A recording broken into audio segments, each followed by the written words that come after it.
14 years ago, I started a business offering fractional HR support to small employers. This is any employer with less than 500 employees. And with my first two clients, I learned a very valuable lesson, one that has stuck with me over the last 14 years, one that I train every person who comes into my team about, one thing that we talk about quite often. And even as my team is asking for feedback or advice on how to deal with somebody, we talk about this fact. These two CEOs could not be more different. One of them was resistant to every kind of change, even the ones that were obvious or that he had hired me to do. This is what he'd hired me to do. And yet he was really, really resistant to wanting to do these things. The other CEO was on board. He was ready to blow up his entire HR playbook and let me build everything from scratch if that's what we needed to do. And I would just bang my head against the wall around what is the difference between these two? It's more than personality. It's more than just how they want to be talked to or the words that I need to use. And it finally struck me that the difference is that one of them was a CEO who was a founder. He had started the business in his basement. This was his baby. And the other one was hired after the fact, after the founder had exited. And he saw this business more as a business. There was the less emotional attachment for him. And from that moment of realizing that, I changed the way that I approached the founder, CEO, and our relationship changed forever. If you are managing human resources in a small employer and you want to understand or need to understand how you can talk differently, whether your CEO is a founder or not, then this episode is for you. Let's start with founders. As a founder, I can tell you that everything I'm about to say is absolutely true. Founders have an emotional connection with their business. They may have started it at their kitchen table, in their garage, in their basement, like me, in a moment of being pushed off a cliff, being laid off, not choosing of my own doing, but having this time where I had to figure out what I was going to do next quickly with a baby. The business feels like an extension of who they are. This is something that they built from the ground up, and in some cases with literal blood, sweat, and tears. They have lost sleep. They have leveraged mortgages. They have maybe almost gone bankrupt. They have had so many highs and lows in a single day, you can't even imagine. So there is this very emotional connection to every aspect of the business. So when you go and you suggest change or you try to give them feedback about something that you think is not working well, it's like you're talking to them about one of their children. It's a very different feeling from somebody who doesn't have that emotional connection to the organization.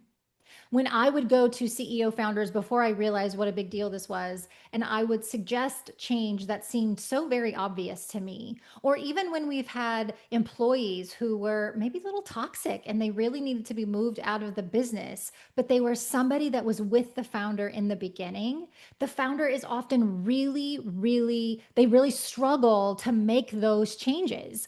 We could be doing everything in spreadsheets. Everything could feel so archaic. We could have these toxic employees. And yet the founder is resistant to making those changes because all of those things that we're talking about got them through some really hard times in the beginning. And removing those or changing them feels like erasing history. When you are coming at a founder who you need to get buy-in, you need to affect change, you're trying to build some HR infrastructure or HR strategy that they might be a little resistant to, you want to make sure that you are remember this emotional connection and aligning with their values and not challenging their identity, which is tied into the business. So let me give you an example. Rather than saying, hey, we need to revamp our onboarding process because it's really inefficient, when that inefficient onboarding process probably onboarded most of the people that are currently in the business and seem to work fine then, what you want to say is you have built a culture around valuing people as they come into the organization, making them feel engaged and empowered. And if we can make some changes to this onboarding program, that is going to help us continue to do that as we grow.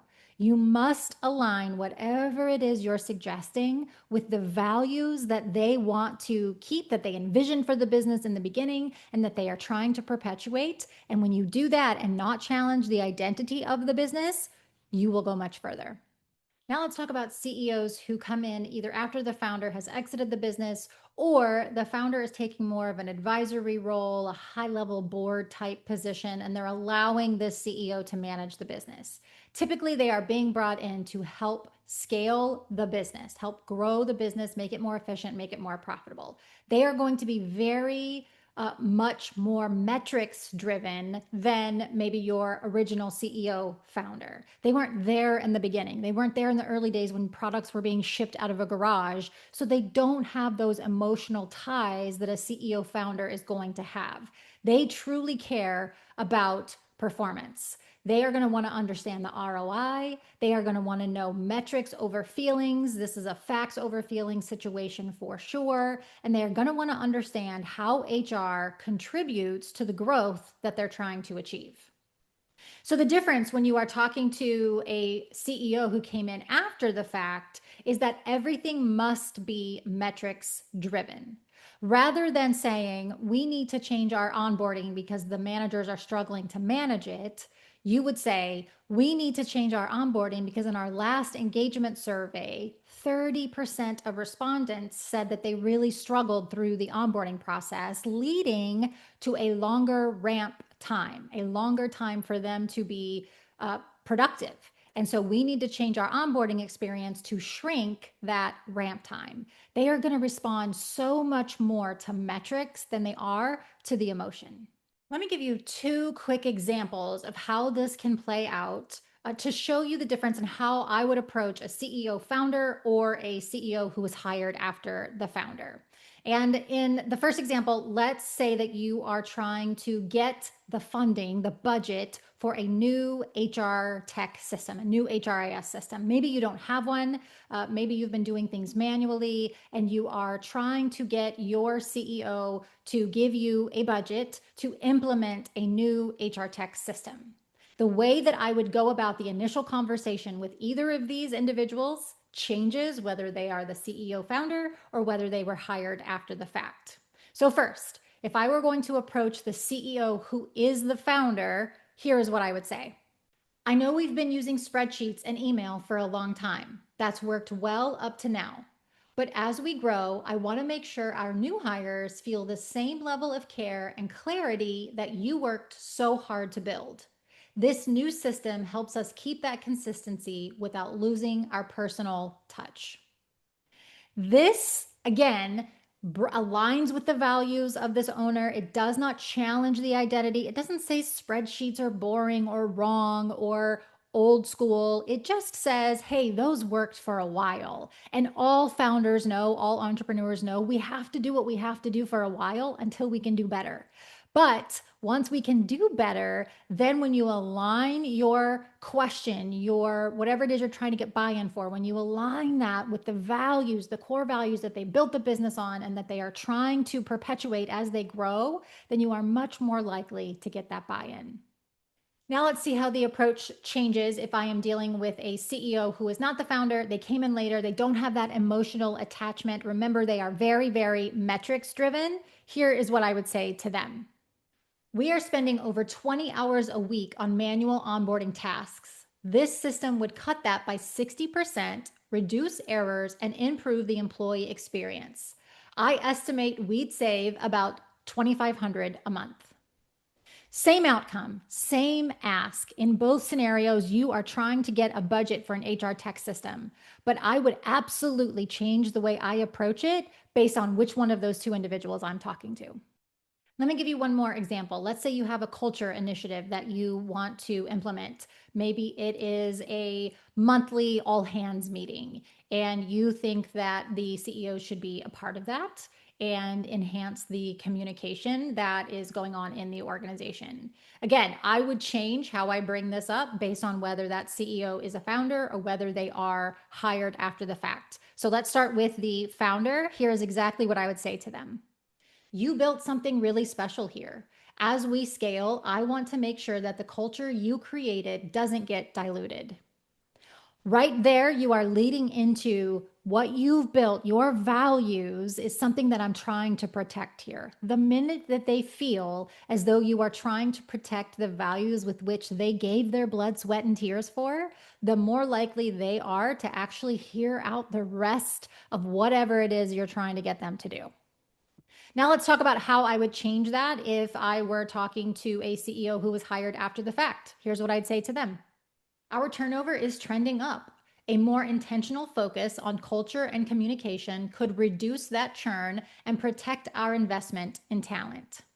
Again, the difference is that with the CEO founder, I am going to go on values alignment. I am going to go on an emotional connection to the business. And on a CEO who's hired after the fact, I'm going metrics. I want to reduce turnover and I want to reduce that churn. We're seeing it trending up and I want to do something about that. And their ears are going to perk up differently based on who they are and the approach that you take. So I'm sure you get the point here when you are dealing with a founder, and especially if you know you are asking for something that's going to be represent a really big change for them, then you are going to want to come from a values place. And if you are talking to a CEO who is hired after the fact, you are definitely going to want to come from a metrics place. So here's your takeaway.